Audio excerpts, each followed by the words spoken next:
Welcome to a new episode in the NETSOL Leadership Podcast series. Hi, I'm your host, Eva Kellershof. We're here in London. I'm a VP of Sales for North America and Europe at NETSOL. And today I'm with two very distinguished gentlemen and leaders in auto finance. Let me introduce them to you. First, we got Richard Howard. He's a board advisor at NETSOL. And from 2021 to 2024, he served as president and CEO of Daimler Truck Financial Services USA, where he also held a seat on the global board of management, overseeing operations across North America and Europe and Asia. Prior to that, he spent 7 years as senior vice president of sales, product strategy and marketing at Daimler Truck North America, where he held global responsibility for the Freightliner truck brand, leading a team of 900 people and overseeing revenues exceeding $20 billion. Early in his career, he served as president and CEO of Daimler Financial Services Asia, based in Singapore, and as a vice president at Daimler Financial Services Americas, where he led operations in both the United States and Latin America, driving sustainable growth and profitability across diverse markets. To his right, we have Naeem Ghauri. He's the co-founder and president of the NETSOL Technologies Inc., and he also serves as the chairman of NETSOL Technologies Pakistan. Prior to NETSOL, Mr. Ghauri was project director for Mercedes-Benz Finance Limited, where he supervised over 200 project managers, developers, analysts, and users in 9 European countries. He earned his degree in computer science from the University of Brighton, England. And Naeem Ghauri also envisions AI as a transformative force in enterprise technology and has been instrumental in positioning NETSOL as an AI-first organization. His leadership has accelerated the integration of advanced AI capabilities across NETSOL's product ecosystem, driving innovation and future readiness. What are we going to talk about today? It's 3 topics we're going to cover. First of all, let's have a bit of a brief perspective on the IAA from last week, the financial engine of mobility in the world. Secondly, let's talk about lifecycle engagement and asset direction, as we call it. It's about fusing technology and expertise to transform automotive finance.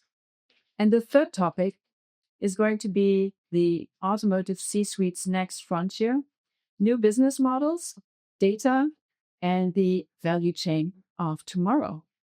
Are you ready, gentlemen? Absolutely. Looking forward. Thank you, Eva. Thank you, Eva. Great to be here. Yes, thanks for coming. So the first section that we're going to tackle is the financial engine of mobility, a NETSOL perspective on the IAA. So Richard, you and I, we have been walking across the IAA Mobility last week in Munich. Now, we know it's one of the major auto conferences globally. So let's start by reflecting on the highlights and the key media conversations as well. Where would you start? Well, Eva, great to be here in London, and Naeem as well. Thank you for the opportunity to kind of share perspectives. So, the IAA, let me get it straight, a great, I would say, kind of meeting point in our industry, particularly from a European, German perspective. So what really goes a bit through my mind is firstly, it was a combination of seeing an amazing array of product from everybody, especially, of course, Chinese manufacturers are there out in force. And you kind of really felt it, didn't we? That kind of touch point of autonomous technology coming together with connected vehicles, coming together with, let's call it, zero carbon technology, hybrids, electrics and others. But also, I think, Eva, the competitive rivalry, was really quite something, wasn't it? Something like McKinsey was saying some nearly 400 new products coming to market in the next 5 years from the whole industry. And certainly was a time of great challenge, but say great opportunity. So I think from that point of view, definitely being on the OEM side of the business, nobody can take their eye off the product, especially the competition. So I think that combination really brought some intense conversations around the role of financial services and maybe services per se, because connectivity is changing the whole interface of services within the automotive industry. I think here at NETSOL Technologies, we've been a major player in building out the ecosystem for our partners around the world, particularly in the Chinese market, where we have 80% market share there today. Says a lot about the company, about a lot of what we can do. But also, I would say maybe some of the incumbents trying to figure out strategically what would be the next best steps. And particularly some of those conversations, I think, Eva, with some of the external service providers, but also with some of the majors, just underlining how maybe a bigger challenge or opportunity the next 5 years is. So wonderful to be there at the IAA. Always great conversations with our partners. And from that point of view, I think the summary would be, you've got to focus on the focus when it comes to business, and product, people, and innovation is really where we have to stay, super laser focused to those opportunities. Yeah, I couldn't agree more. I mean, we saw now more modest cars, I would say, coming to life for on the EV front. It was no more just the premium of cars, but even Mercedes featuring their GLC model, and obviously their rival BMW with the Neue Klasse, the iX3. And so, very much driven towards product and what comes out, not so much concept, as it were. So I'm really excited about this now. When it comes to financial services, which is also obviously a notable and albeit secondary theme at the IAA Mobility 2025, the discussion focused on how these services are evolving to support the transition to electric mobility and new business models. It was primarily integrated into the presentation of major financial services arms of car manufacturers. So overall, the theme was not about traditional car loans. Instead, it was about financial innovation, tied to new technologies, with a strong focus on using the vehicle's battery as a financial asset. Franz Reiner introduced some collaborations on the charging front. What's your take, Naeem? I'm sure you've read the news, even though if you weren't there. Okay, so the way we see it, and I think all the signs leading to a more commoditization of cars as a product to becoming more a service than a product. So I think all roads leading from the time that we build these products for hire purchase and leasing, and then in terms of engine technology, from ICE to compression, ignition, diesel, and then now to new energy vehicles. Ultimately, this is going to lead to usage of the car as a personal mode of transport. So I feel in that journey from where we began to where we're going, in between, there are going to be several paradigm shifts, and ultimately leading to a point where there will be two types of transport. One very personalized niche. You can own your car like an ICE, if you're a petrol head, if you are into your V12s and your twin carbs and fuel injections and so on, you have your car and you can have it the way you want it. But for general consumption is going to become very commoditized, I believe, and the products will evolve as a result. So what do I mean by commoditizing? By that I mean that you could have a very standard type of a transport, which is autonomous. So the driver is taken out of the equation, and you just want to get from A to B. And sometimes it's for individuals, sometimes it's for a small group. So I believe the car will just come to you and take you somewhere and then bring you back home, and this is no longer parked on your driveway. That's going to be ultimately the end game.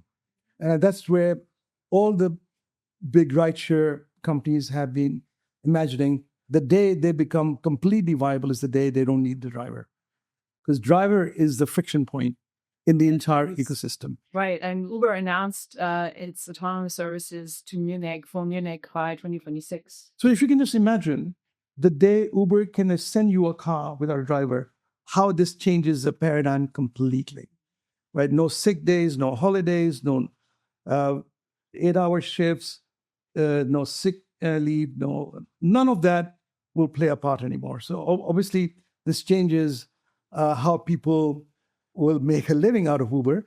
It'll be just now that those drivers that were driving the car will probably own one, and they would then deploy that into a fleet. And the fleet can be composed of big companies and individual owners, a combination, sometimes just one group, sometimes the other group, sometimes both together. So I think this is what I envisioned when I looked at autos, which was before we changed it to Transcend Digital, that cars and the fleets will be operating through a platform and will orchestrate that platform into the type of usage it needs. And you could have the fleet owned by individuals or companies. You could have the fleet used by individuals and companies. In between the orchestration engine, which is what autos is, it just makes sure that the type of car is available to the type of user. It doesn't matter if it's ICE or NEV. It doesn't matter that it's being used by me or another person, individual company. So ultimately, this is where the industry is going. I mean, ultimately, what you're saying is NETSOL, as NETSOL, we're ready to supply these types of platforms and systems that could operate, autonomous vehicles, the whole ecosystem of mobility. But at the same time, and going back to you, Richard, we witnessed some conversations with leaders of captives in Munich who were worried, let's say, not worried, but at least they were saying, today we're orchestrating the personalized mobility. So we're providing loans and leases to our customers as a personalized credit, financial services type of thing. But in the future, we would probably have to supply autonomous vehicles to these. How is that going to change our organizations, our capabilities, etc.? I think that is a very transformational point in that point, and for the industry. So what would you reckon? What's your assessment of the situation? Well, I think that, Eva, we're living in really dynamic times, aren't we, from a technology point of view, and the pace then of change itself is accelerating. So I think that particular context was really kind of insightful in so much as, firstly, the hardware is changing. If we talk about autonomous vehicles, been in San Francisco recently and seen 7,000 Waymos running around there as if nothing is happening, city fully adopted. That mode of transportation. We see that rolling out into Denver and other cities across North America. So I think if we put our mind's eye 5 years out or 10 years out, then this amalgamation of vehicles which are fully autonomous, they are connected to everything as well. Probably the human-machine interface in vehicles also enables a lot of service capability. Coming back to that question, how could my asset be used? When I use it, but when I don't use it, it really offers up new opportunities for the use of the asset. And the whole concept around driving, in San Francisco, there's a lot of people just sitting in the passenger seat and nobody in the driver's seat and working away on the iPad. So the whole concept of driving is being, I think, challenged, particularly in terms of the younger generation, as you kind of mentioned there, Naeem. I think from a business point of view, of course, all of us want business to be easy. So I think, ultimately we're always solving problems of our customers. So we have to continue to be customer fanatics. But being aware of how the technology, either on our own transcend retail, transcend finance platforms, we can enable that transformation for our customers. Or our move more recently into kind of automotive end-to-end retailing also, I think, gives us new insights, even in terms of the choices and options for customers. So I think coming back to that, it's about strategy. It's about really staying focused on your long-term strategy, even though there's a lot of noise in the short term. And really for the leadership of NETSOL Technologies and our partners and our OEMs, our advice is really staying focused on your long-term strategy, continue to build that out. Because, it's all about adapting to the future opportunities. And from that point of view, I think those that adapt quickest and fastest to those opportunities will be the winners in the years ahead. And we want to be working with the winners for sure.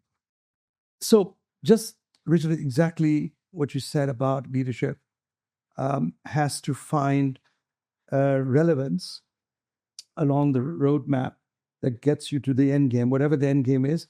We can only predict, we can only have some kind of a vision, but we don't know for certain what that end game is. But along the way, companies like NETSOL, and what we have done is that, our model allows all our partners, clients to be able to evolve up to that end game, if that is going to be what it is.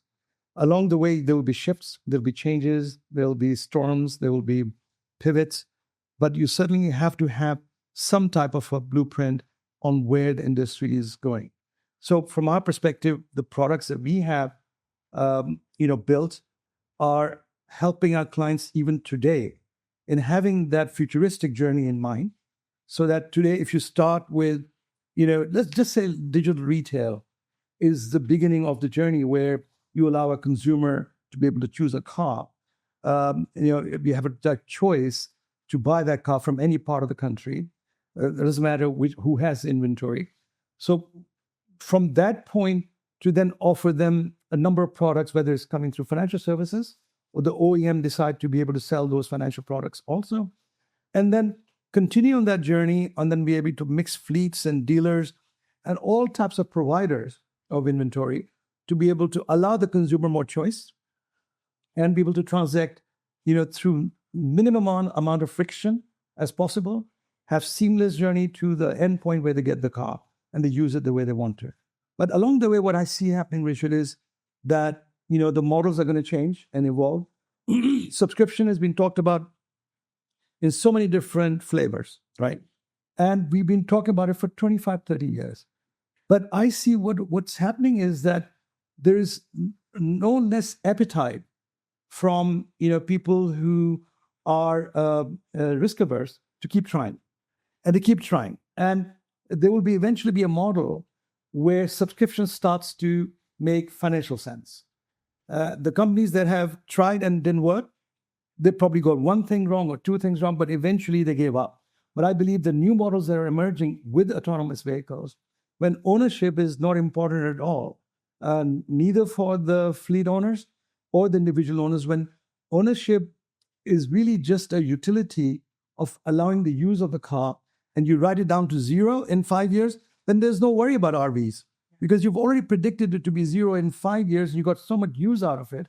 You don't care if the RV is 100 or 1 because you already got your ROI. So I believe we're actually going towards that end game where the products are going to become a little bit easier for the subscription type of a customer journey. So this is what I believe the platforms allow. Today we can do subscription on our digital retail platform. Absolutely, we can. Absolutely. And we have customers. Shipping already quite ahead into the future of auto finance and where it's going to go. Yeah. Before we're pivoting to that, maybe a couple of things to add and something a little bit of my moderator role. So I fully agree, you have to adapt, your systems have to evolve along with the transformation in the industry.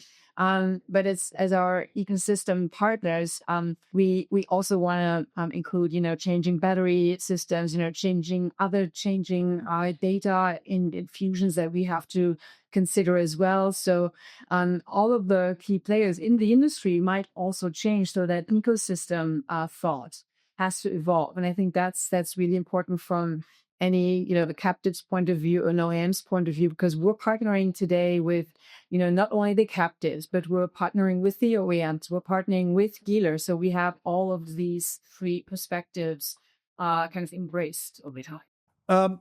The ecosystem is vast, right? And I would say almost infinite on what you can add into it. So what is NETSOL's role in all of that? That we are going to provide the core technology and the platform, but we will keep it open through API first to be able to include and integrate all the service providers. So whether there's a battery replacement service, okay, or whether there's a battery provider, seller, exchanger, right, charger, there's so many players now, there's so many different types of models where the batteries are concerned, that you want to be able to enable all of those types of players into your ecosystem. So what our job is currently, even with our digital platform, we got 25, 30 different APIs, different types of providers who specialize in what they do. So our job is not to specialize in 20 things. Our job is to specialize in our core competence and then allow partners to come into our ecosystem through marketplaces, through our API first integration, and to be able to provide a full array of services to our end customers or consumers. Absolutely. So if we're going back to IA for a brief moment, and you touched upon it, Richard, lots of Chinese players. We know that I think it was like 116 exhibitors out of more than 700 that just came from China. So it was the most powerful, like non-German or foreign market. Now, from a NETSOL point of view, with that massive presence of Chinese automakers, that was a major headline at the IAA. How do you see NETSOL's role in helping Chinese and European automakers navigate the future of financial complexities in this sense? Yeah. No, thanks, Eva, for a big question there. So I think, if I sit back in my old role, let's say that as maybe CEO of a captive, maybe back in Singapore, spent a lot of time in China. Yeah, I was always, really impressed with the kind of level of innovation in China by the Chinese players. So, fast to learn, always wanting to learn. So strong, I would say, innovation cultures with those Chinese partners that we worked with in those days, but also deep into the kind of service elements as well as the hardware. So working on the automotive platform, whether it's been trucks, heavy trucks or cars, but a real understanding that the combination of great product with great service is a kind of formidable combination. So I think that's what we're kind of witnessing. And even in our working lifetime, to think, was it in the FT the other day, there's 126 different brands in China. Kind of blows your mind, really. I mean, it was a bit like here in the UK, 100 years ago, I'm from Birmingham, they talk about motorcycles. There were so many different brands of bikes in those days. But of course, the industry got consolidated over time. So I think coming back to your question, in terms of, let's call it competitive rivalry, new players, but on new technology platforms, will there continue to be huge amount of innovation? We can expect that the price of vehicles to come down over time. We can expect more innovation to the benefit of customers. I think we here as NETSOL Technologies, as Naeem said, provide anyway the best platform in the industry, not only for our kind of transcend finance platform today, but also on the retail side. But I think the magic source ultimately, if I'm still sitting with my captive hat on, is that we all in business want to make great business decisions. And in that respect, it's always been that kind of data question. And we can collect data from OEMs, captives, and dealers and customers like nobody else. Data we want to turn into knowledge, of course. And of course, ultimately, to make great business decisions, we want to turn knowledge into wisdom. And I think in business, we're always focused on how do we become smarter, faster. AI, as we've seen and we heard last week, is only going to drive that formula faster in the future. So I think as NETSOL, as a provider, say, to the broader OEM captive automotive industry, we play a critical role in terms of collating your data, keeping that data in really great condition that it can be used then for making really smart business decisions, which is going to feed into the innovation, whether it's on the product side or whether it's on the service side. So I think from that point of view, definitely, I think we're well positioned. And it's nothing to do with me, but the 80% market share we have in China is quite amazing. And that means we're a winner. Yeah. And as I say, if you don't lead, you won't last. And I truly believe that. But the question is, how do we use that innovation from China, what we have in Europe and what we have in North America, and share that with our partners, that they too can continue to make great business decisions? I think that's what goes through my mind when I reflect on the last couple of weeks at Eva. Yeah. No, excellent. Completely echo what Richard is saying. But just adding that, we have a vantage point in China from all the exposure we have to buying behaviors, to technology innovation, the products that have evolved into what they started with to what they are. And we have that 25, 30 years worth of data and experiences, which is second to nobody else we know, at least in our competitive landscape. So what do we do with all that? So I think we take that in knowledge, experience, data to our clients in Europe and North America and other regions.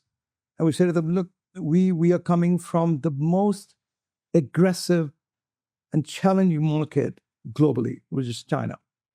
To understand China, you have to do business there, right? So all the companies that come there they learn very quickly that is not the way things are done in Europe and the USA. So from our experience there, when all of these Chinese brands are now exporting into the Western markets, we can be a very strong partner enabler for not only those Chinese companies, but also for their competitors in mainland Europe and the USA to show them how technology and innovation can play a very key part in terms of competition and making sure you stay relevant, because the pace of innovation is relentless. And this is China of the old days of cloning technology and replicating technology are now actually innovators of technology and products and services. And we've seen that evolution in the last 25 years unfolding in front of our own eyes, from what they were doing to what they're doing now. So these new energy vehicles, and there's more than 100 brands already. I completely agree with Richard. There will be consolidation, but as a result, maybe 15 to 20 companies will emerge and give serious competition to all the old brands in the USA and Europe. And that's why I think everybody in Europe and USA should be preparing themselves for, because that is going to be a major onslaught in their home turf for what China is going to bring. No amount of tariff, no amount of barriers are going to stop that, because the way they think is very different, and they will be up to competition, I believe. When it comes down to EVs, let me ask a very practical question now. With the shift in government subsidies, or should I say elimination across the board, how do companies like NETSOL help automakers and dealers create attractive financing offers and leasing offers, of course, that compensate for a lack of government incentives? I'll go first. So NETSOL has to make sure that our technology stays relevant to product innovation. So by product innovation, I don't mean the hardware side of it, is the financial products. So those products have to become more innovative. So our clients and our partners need to feel that they're able to create these new products, and the platform and the technology is not a barrier, but an enabler.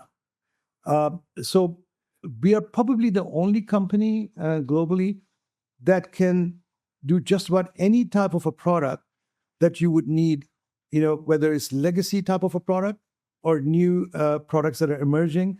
Like subscription is not new, but it's certainly evolving, and it's kind of the mix of how you do subscription is changing, right? So again, it's been tried many different ways, but your platform has to allow those types of changes so that it doesn't become a 5-year project.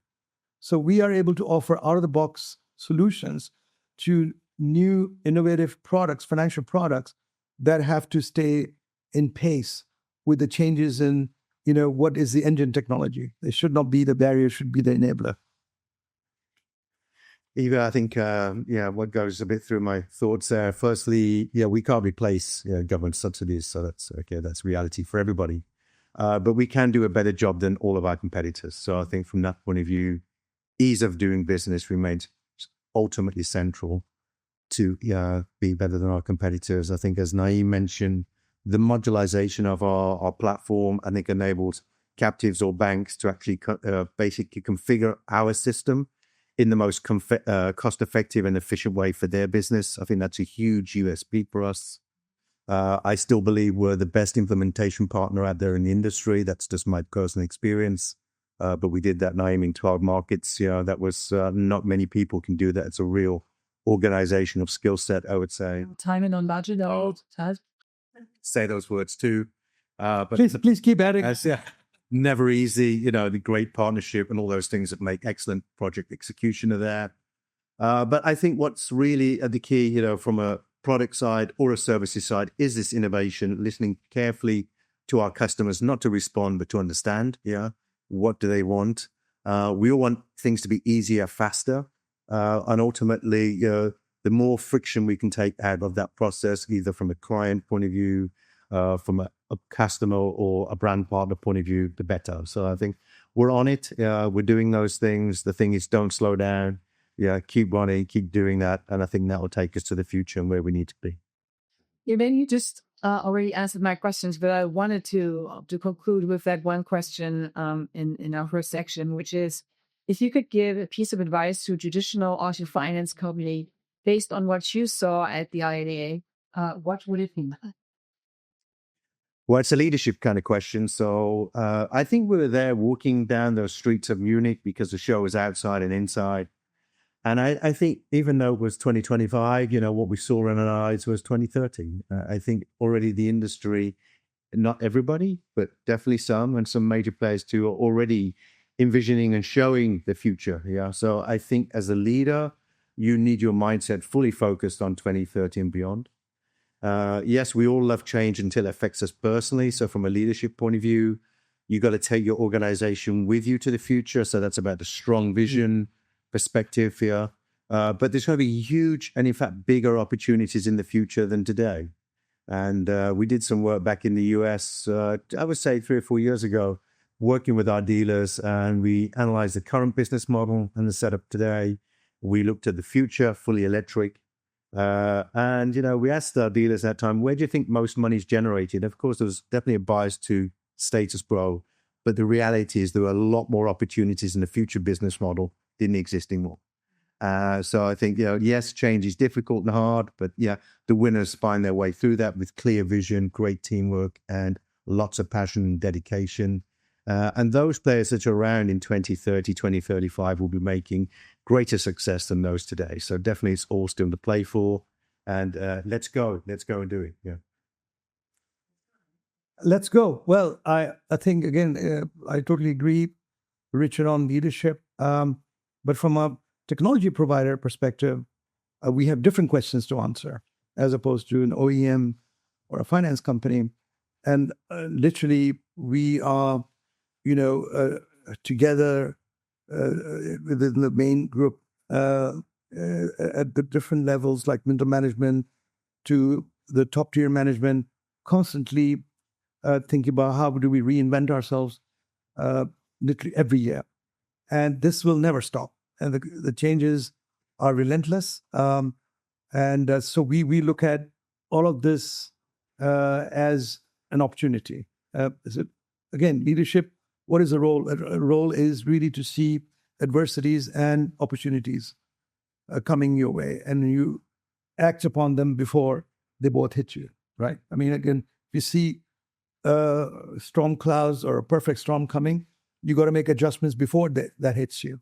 And if you see opportunities coming, now this phase we're in the next 2-3 years, things will start to get clearer. Like Richard said, 2030 is today. So I believe that already we have enough visibility of what's coming in 2030. And so we are in a great position to make some of those changes now. And we already believe we are ahead of the game in terms of how we initiated our AI journey about a year ago, before anybody even thought about it in our industry, especially in the enterprise space that we are in. All the traditional players that we work with and work against sometimes have all been thinking about this, but nobody did anything. So we have been thinking ahead and invested in AI, both in people and products. And we are seeing the results of that. And now we have doubled down on that initiative. So I think this is the type of leadership you need in these very uncertain times. We're able to make quick decisions, and you're not going to get every decision right, by the way. Right? And that is not the point. You need to just make sure that we don't stand still and be able to, retreat from a bad decision pretty quickly and then go on to the next one. That's basically what we're going to do over the next 4 or 5 years. Thanks, Naeem. That's actually a perfect segue to our next topic. We call it internally Lifecycle engagement and asset direction, or short, LEAD. It's about fusing technology and expertise to transform automotive finance. Now, Lifecycle engagement and asset direction represents a new strategic approach to automotive finance. The current industry is facing a dual value leap, a loss of customer loyalty on the one hand, and a financial drain from poorly managed vehicle assets. The core issue is that departments operate in silos, preventing a holistic way of customer and the vehicle. The lead model proposes to fix this by creating a unified data-driven ecosystem. The system also uses a dynamic value profile for each vehicle, continuously updated with real-time data, and manages a continuous personalized journey for every customer. The ultimate goal is to create a self-reinforcing cycle where asset performance and customer loyalty fuel each other. Now, we've seen a lot of engagement around this topic with various partners that we also met at IAA Mobility. It's really about crafting the whole topic of contract management system or contract management of an asset in a new way, not waiting for 3 years and considering the asset as a static one, but rather something that is alive and can constantly be checked against real life numbers in terms of how you want to sell the asset, etc. So where do you see the vision and the culture impacted by such a new concept being introduced? I would say being realized for the first time in their history. Ryan? I think the timing is perfect for this, Eva. It's a very, very important question and relevant to where we are, both in terms of what type of challenges the industry has faced in RVs, as well as where we are with data and AI and innovation. So to have that kind of an initiative at this point, it just makes so much more sense. Because if you did it 5 years ago, you just wouldn't know what to do with the data and how to use it to be able to come up with those new models that are going to make these RVs more relevant to what the reality is, as opposed to, if you think about it, that how does it make sense for a business to predict a 3-year number on RV when you're buying the contract today?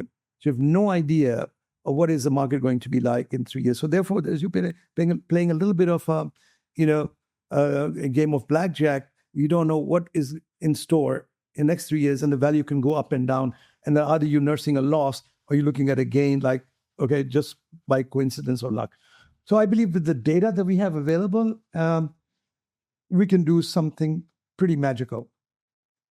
And it is not rocket science. So the amount of data you get now through telematics, the cars are connected, and consumer behavior as well, you can actually have variable RVs. So you can actually incentivize the client, the consumer, the customer who got the loan with a balloon payment and an RV there. That RV can go up and down according to their behavior. And why not? Because the data is there, the behavior is there, the vehicle, the value can be dynamic, can change every day, and it will then establish a pattern for the user and the finance company to know that if you act in a certain way, this is the result of your actions, okay? And if you behave in a positive way, your RV is going to go up. And if you behave the other way, it's going to go down. So I think those kind of products, I'm just giving you one example. The data allows you to limit that leakage. I'm not saying it's completely eliminating it, but I'm saying it's going to minimize, optimize your RVs so that you're not going to have a huge surprise, like what happened to Tesla feuds, for example. Companies have actually gone bankrupt based on the 200 Teslas they bought and put them out on a subscription platform. And then they were 50% less than what they were supposed to be worth, right? That kills a business completely. That has to stop because no business can take that kind of a risk.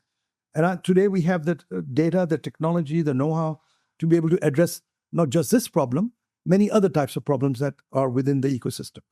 Yes, of course. And the consumer also has much more leverage in terms of what the cost of their mobility is going to be, right? We have in InsurTech, we know that customer behavior can be monitored. It can lower your premiums, etc. But obviously, we're also talking about the complexities of data that are inherent with any, captive or bank financial institution that is providing lending and leasing to the industry. Sometimes when we're discussing this with the leaders, they go like, "Oh my God, the vision is clear. We're all, sold on the vision, but the execution is going to be a problem because we have to touch so many systems, so many data points. How can we leverage that? And what are the people in the industry, in the organization going to do? Because it's also going to affect a lot of change and, silo behavior and stuff like that." Richard, I think you're a specialist on that. Yeah, especially I'm still working on that, Eva. But yeah, I think we're trying to solve maybe two key topics there in the conversation. The one is this kind of asset risk, particularly acute at the moment because of like EVs, and when you have manufacturers who give big discounts front end here on the price of a vehicle, we all know what happens to residual value there. You reduce the front, it gets discounted into the back end, so that's a complete discount. So that can drive, financial dissatisfaction as well as, not good feelings around loyalty. I kind of do a bit more farming nowadays, even than I used to. So I do have a tractor. I won't mention names, but a very good, I would say, American tractor builder has got a great product on the tractor. Even I've got a smaller one for the kind of setup we have. It's fully connected. Real-time information on that asset all the time. And they do a super good job actually of managing asset risk as well, because the asset is connected, the valuation's known. And from that point of view, I think connectivity on assets and marketplace is something which, again, will continue to be looked at. But what they do actually really well, I can say the name John Deere, they do a great job. Thank you. On the bigger equipment, they would even probably pre-sell that to the second buyer. So this is a kind of interesting kind of concept. It might be a combine harvester. Okay, we're not talking about combine harvesters, but we are talking about if we have an asset which is with owner number one, could we ever pre-sell that asset to owner number two before owner number one is actually finished using it? And I've always thought about that kind of market opportunity to open that up to that secondary market. So you could get bids on your tractor even before you decide to sell it. Yeah. But I think there we're talking about market efficiency. So if you want to be a number one in, say, new car sales or number one in new truck sales, you have to be number one in used cars or used trucks. And the more efficient your used remarketing is, the better you can manage that risk, I think, for customers. I think those principles are unchanged today, Eva. But customer service, is something where I think today we can really customize customer service to your needs in a way that we've probably never, ever been able to do that before with what we have in terms of the development with AI. And I think we're all kind of relishing that kind of experience that, when Naeem wants service in a product, the provider knows Naeem, knows his profile, knows what his next steps want to be or are. That drives, I think, in us all great satisfaction that I'm working with an intelligent, smart organization that's anticipating my needs. So I think no silver bullet on that question. I think asset management with good data, connectivity, even the idea that assets are already secondary sold, somehow at least you've got options on those sales could give some more security to customers, which I think they would appreciate that. And then I think AI is going to drive really customized customer service in a way that we've never seen before. So really excited about what that could look like in the future.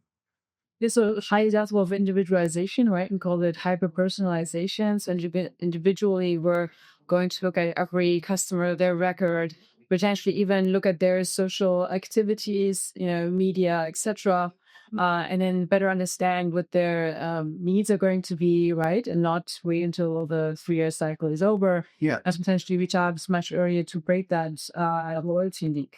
Great example, worked with the company directly in previous, Carvana in the US, what they've done in used cars is amazing.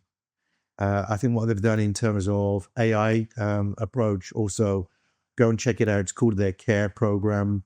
It's their customer service program. They've been working with Microsoft on that for a couple of years. They're monitoring all customer interactions, and they're using that to drive accelerated continuous improvement of customer satisfaction. It improves service, at the same time reduce costs. Super smart approach, doing a great job. I think Carvana's market cap today is nearly $50 billion or something. Maybe bigger than quite a few of those companies until last week. So definitely want to check out. And a very practical, well-documented approach out there. Carvana CARE program. Yeah, love it. Yeah. Really. And obviously, when you mentioned Carvana, and I think we've all noticed and witnessed the rise of that startup, essentially, we're in a startup. We all know that startups are so much more effective in promoting change and reacting quickly to things like new challenges, and obviously changing their business model quite quickly if it doesn't work, right?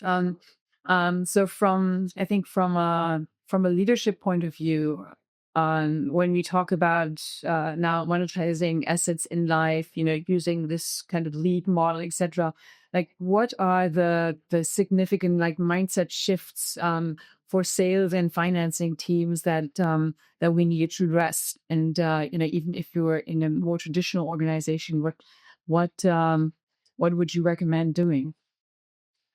Well, let me have a stab at that one first. Let me have a think about that. So you're talking about where we are today. So I think whether you're in finance or sales or just leadership, it's understanding that the principles of yesterday don't apply today. There may be fundamentals, still do, but the means of competing and the way that the business is being transacted is changing. Yeah, so I think definitely a strong focus on product and service innovation is essential. Naeem already said it earlier. We want to try new things out. We want to fail fast. We want to learn faster. Yeah, because speed of learning of an organization defines their journey to the future. So from that point of view, having the right culture.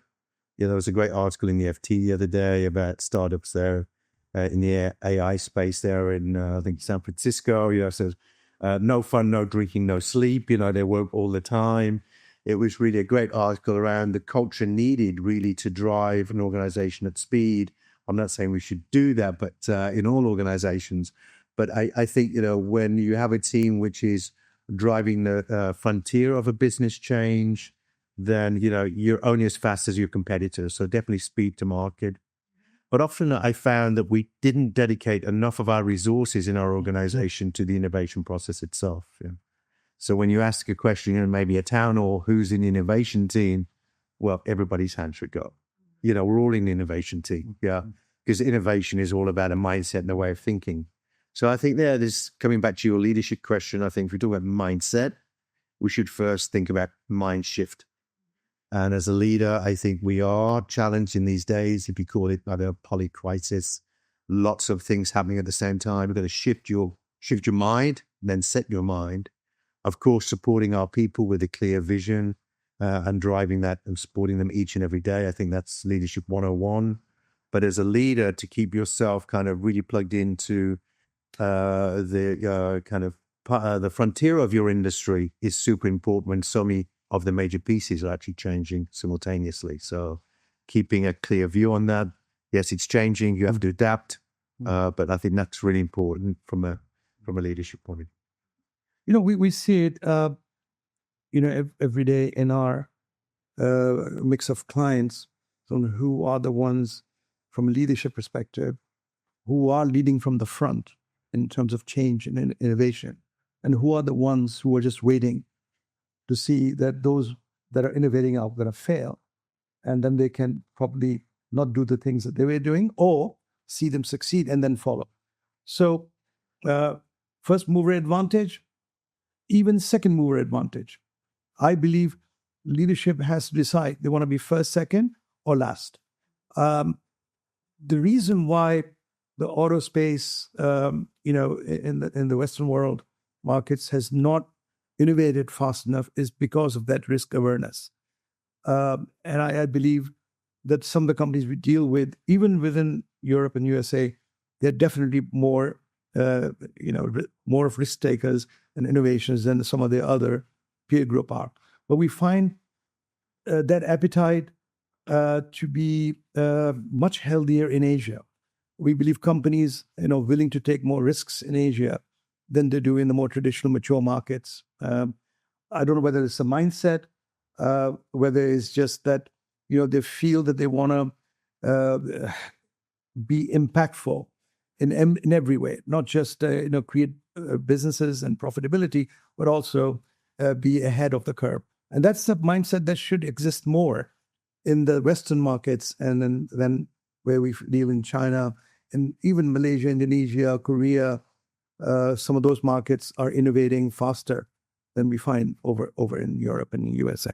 It's more the mindset of the conqueror, right? It's they have a lot to conquer still in the West, and the West has loved to defend. And I think that's the the essence right now. And sometimes, it's much more positive if you can look at the growth that you have ahead and then mobilize your organization towards that goal, than looking at maybe your shrinking pie and, trying to defend your status. Oh, that's well, how do they say that, Eva? Yeah, the comfort zone is a wonderful thing, but nothing grows there. So, don't get caught in the comfort zone. So, I think it's always a risk when you're successful, personally, professionally, but the world doesn't stop moving. So, from that point of view, keeping the customer central to everything we do, looking at ways we can improve, incrementally, fundamentally, for the customer, our business partners, that's our job each and every day of leadership. We have to facilitate that. We have to support that. We have to be there for our people to enable them to do that. Yeah, that's how we win. Yeah.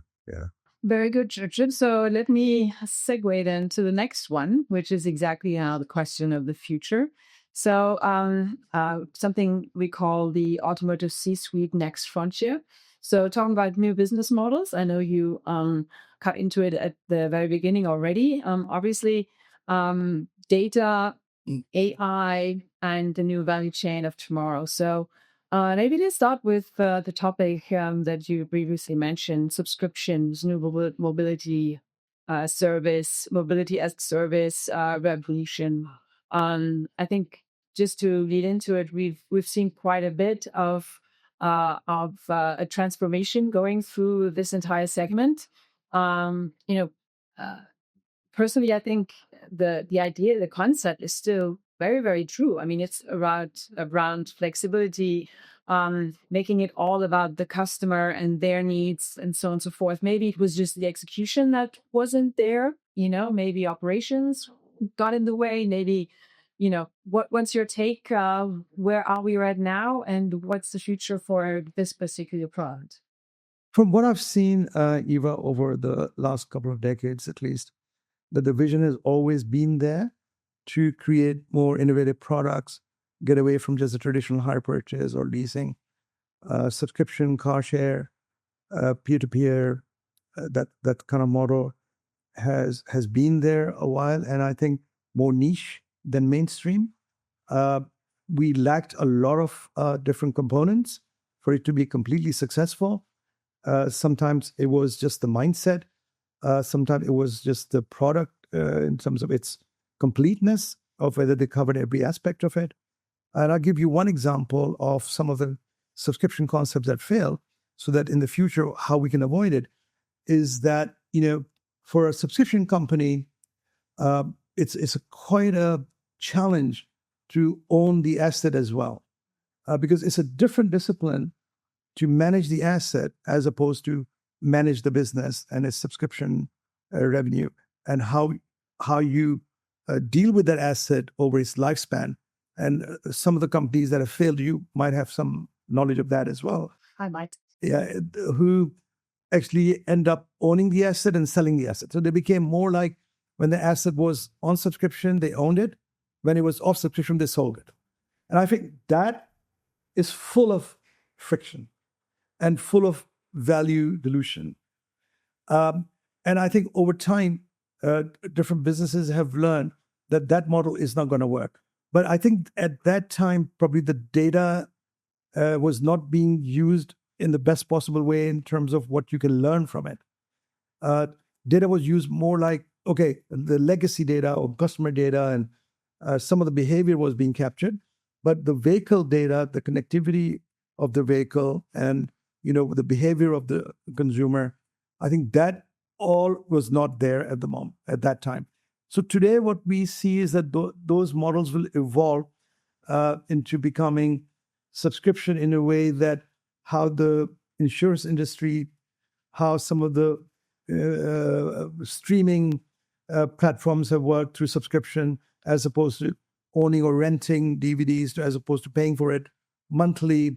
I think those models will become more viable as a result of what we can do with AI and data. And I think that was probably the last barrier to making the model successful, which you'll see now a stream of products. And I think the one final piece, which I mentioned earlier, the autonomous vehicle. I think once that gets to some level of maturity, that is not just a Waymo or There's another one in Vegas being tried at the moment. Those, I feel, are just the right models for subscription. And with autonomous capability and the data availability and consumer behavior, connected vehicles, there were 5 or 6 components that were missing, and AI has kind of resolved them all in one hit. So if there were ever was a silver bullet, I think AI is an important piece of that silver bullet. There's still a lot of milestones to come, but I think we are getting closer and closer now to making subscription viable. Richard, I think you also held once a position where your organization was tasked to transform from a product focused organization into more of a servitization, service-led revenue business model. How do you tackle that inside an organization such as your previous one? Yeah, so I think those are, this idea of, product-based to service-based, especially in an organization which is very strong on product. Yeah, so here we're talking about kind of change management, leadership change management. I think it all starts and ends with strategy there, I would say, Eva. So, we say that structure follows strategy, to move from, if you're a formidable product organizer, you don't want to lose that. But ultimately, you want to bring in that service piece of the organization too. One of the best stories I had was the Mandarin Oriental kind of a hotel chain. It's part of Jardine Madison. They do a fabulous job on actually customer service. So once I met their head of their kind of ambassadors who set up new hotels, and I think a lady called Helen, she was based there in Hong Kong, and she was involved with the setup of the New York hotel. So I brought her into our team because hotel trade is all about service, and she's told a wonderful story about how she worked with the team from like day zero, where there was kind of people selection, training, culture, for over a year with the team, setting up that business that they could really hit the highest kind of levels of performance when you start with an organization that has no memory, no experience of working in such a culture. I think it was just to open up that kind of mindset of our leaders and our people that making that transition from a formidable product to a formidable services organization, or doing both, is what we wanted to do. It really is a cultural question and a leadership question. And it also add to your kind of leading question there, I was just kind of noodling that for a moment, that when you think about strategy and you want to be a leading service organization, and I saw a lot of OEMs struggle with that were classic ICE, legacy players, and they could understand the new technology, but they couldn't get the culture to an electric culture. That ultimately you have to look at structure, because the structures we have set up in our organizations are very much legacy. They were decided years ago. They worked in those days. They may still work today.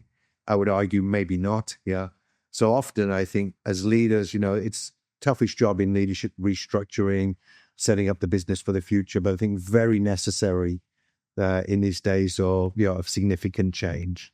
But of course, we want to take the team with us on that journey. So I think change management in the kind of toolbox of a leader in the 21st century is essential.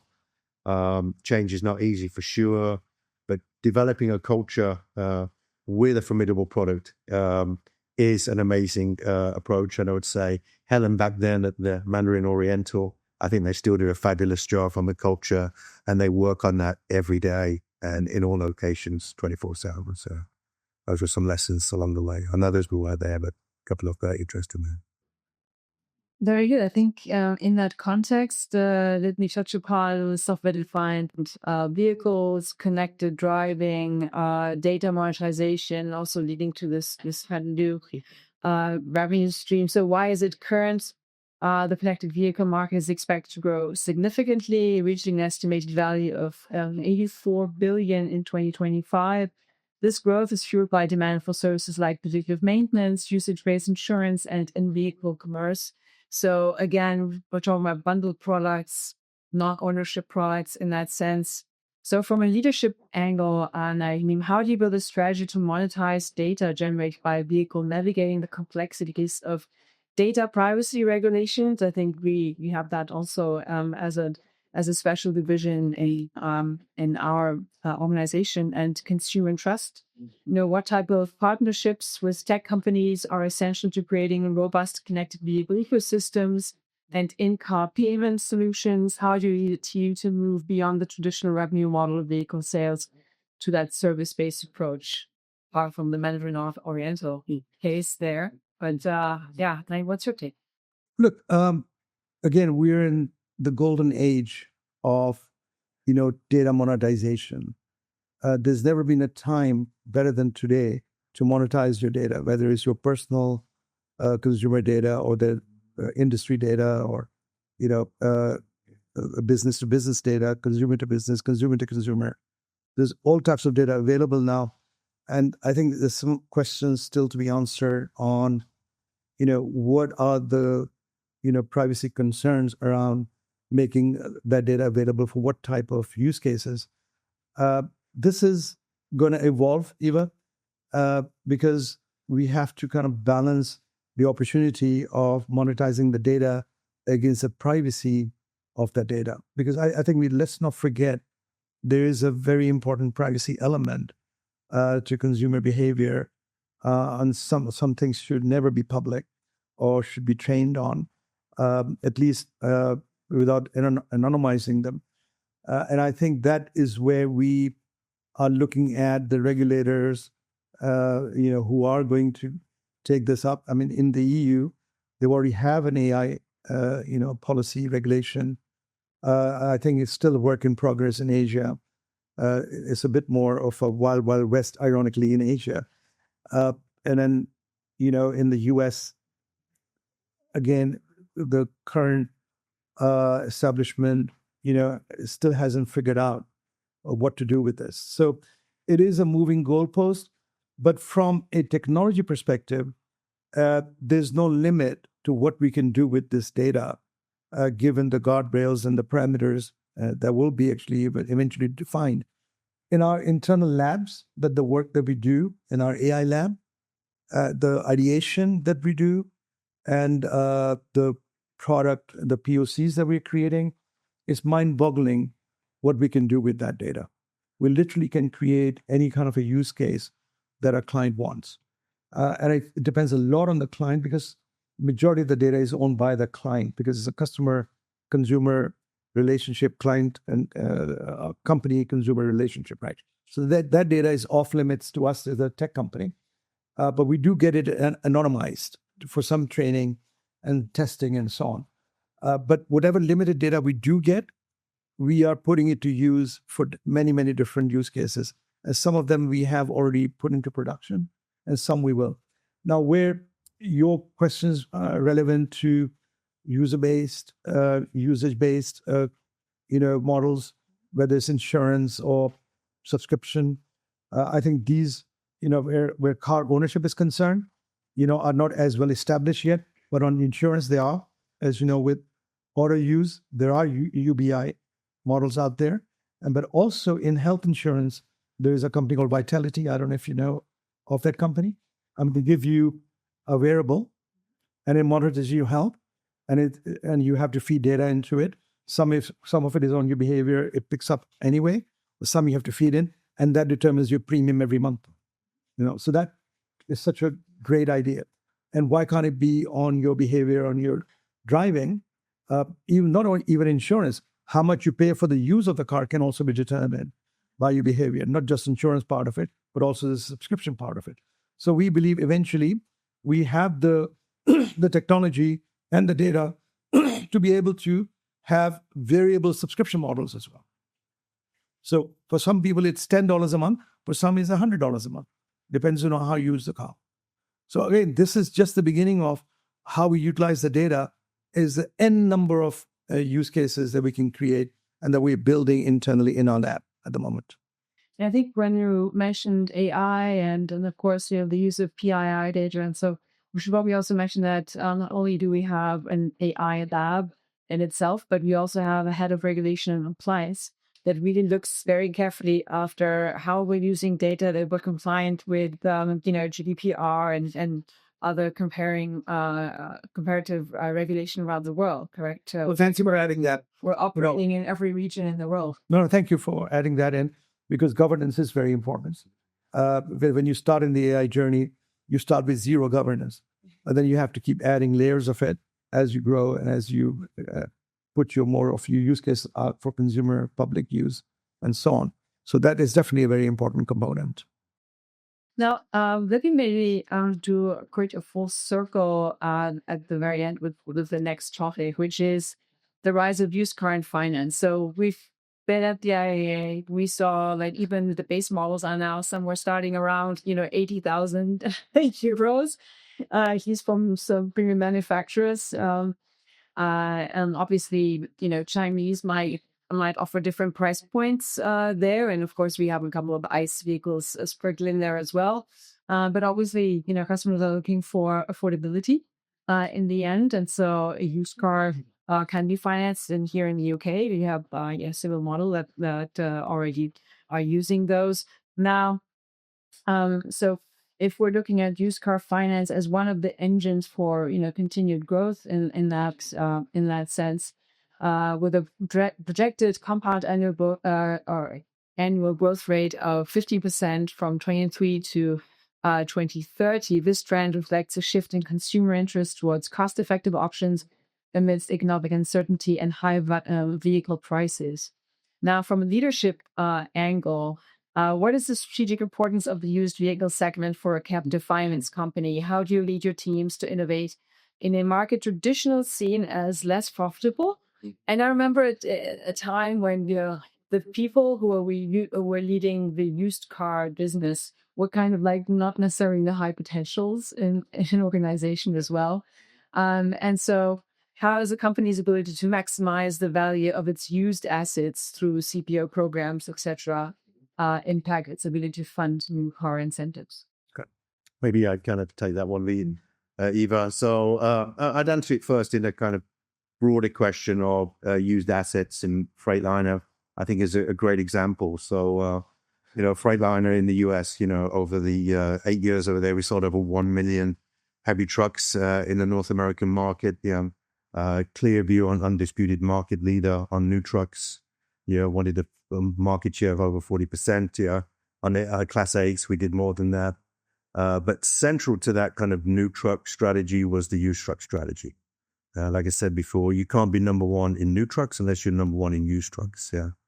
That became essential, that we had a very sophisticated, I would say, used truck strategy overall. In fact, we put our top talent into that organization. We deemed that experience in used trucks sets you up for understanding the full life cycle of the industry and the business. And we're in a kind of asset management business. When you talk about the heavy trucks, it's an asset used in every day. So I think there, over those years, it was a great experience to see the organization grow, mature. We invested heavily in our network with our dealers under the select truck centers around the country. We became the experts in the industry of understanding the life cycle of the asset, from new to used and also to the economic cycle. I would say there, we developed our own economic model for forecasting used trucks, particularly in relation to new availability and used. And often in tougher times, we'd actually act probably a bit more like the central bank, buying back used trucks from some of our biggest clients, Penske, Ryder, multi-billion contracts. So I think that was an excellent kind of example of how the organization turned used assets into a real big competitive advantage. And to this day, I would say in the industry, Freightliner, with our dealers, is the best operator in used trucks out there, and benefits greatly from that knowledge and expertise. When I look a bit to the car market, I think, definitely my early years in the US when we were selling the 126 S-Class model in those days, and nobody sold a kind of second-hand S-Class, was quite unbelievable to imagine that back in the 90s or whenever that was. I think definitely today dealers are far more strategically focused on used trucks. They understand that relationship, but I think you can't underestimate that potential. And why, by the way, coming back to them, why was Carvana able to cut out a $50 billion used car business? why didn't that come from the OEMs or why didn't that come from the dealers? And I think there's a question they should answer there in that respect. So definitely cars or heavy trucks are not getting any cheaper. I think definitely as a world-class OEM, world-class dealer, technology provider to captives, we love used cars, we love used trucks, and you need the systems, the people, and the technology to drive it to that kind of level. So, I love that topic, and definitely would never knowingly underinvest people-wise or business-wise in the used car or truck business. Yeah. Just want to add to what you said about Carvana, because it's a very good case study for what you can do with technology. And as you know, the incumbents and major OEMs never really used technology in the way that Carvana used it. Right? Even though they are pre-AI era, they were still able to deploy technology that made it pretty seamless and frictionless to be able to sell or buy a car. Right? That was a key to their success. And that shows you also how established companies are so much more difficult to change. That's right. In their culture and behavior. And a startup would have no hesitation, nothing, no baggage in that respect, and be able to reinvent the whole playbook, Yeah, the Garcias did a great job there. And the whole delivery of used cars, taking all of the friction risk of it, just shows you what you can do when you put your mind to it. Very cool. Let me end by just asking a question that's just out there. I think these days everybody would probably answer it with the same answer, but I want to hear your, let's say, nuance on it. So what do you deem the most important technology over the next, let's say, 3 to 5 years? Within our products, finance, or just the overall OEM? overall OEM space, auto finance, you pick one. Well, look, technology, if you look at it, this is not a one-line answer, because, we are at a time of major change. And there are so many different pieces of technology that can have a meaningful material impact to your business model. So if you want to look at one overarching theme in the entire space, it's AI and it's data.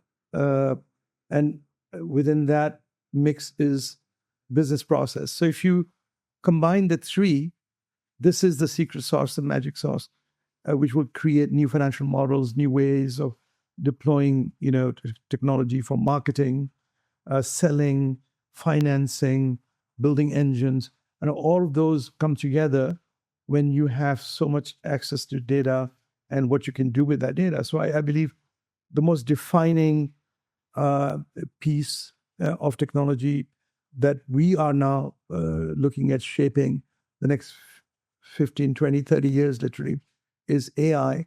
And within the AI, it's a big world of many, many moving pieces of how it will all come collectively to build the new, if you like, evolutionary products and services around the auto ecosystem.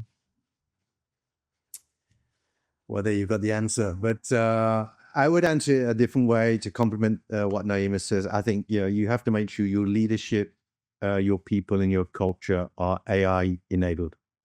Because I think if there's not the right cultural fit for that, as we've seen with quite a few of the implementations overall, it doesn't get the results it needs. So definitely, I think thinking about what culture really supports your tremendous, impactful, massive implementation of that technology, should not be underestimated by the leadership. Very good. Gentlemen, thank you so much for this one. Eva, for very insightful, Great to see you. relevant, some provocative questions. Well done. Very good. Thank you. Thank you. Yeah. Thank you so much. That's great to see you. Thank you, Eva. Thank you.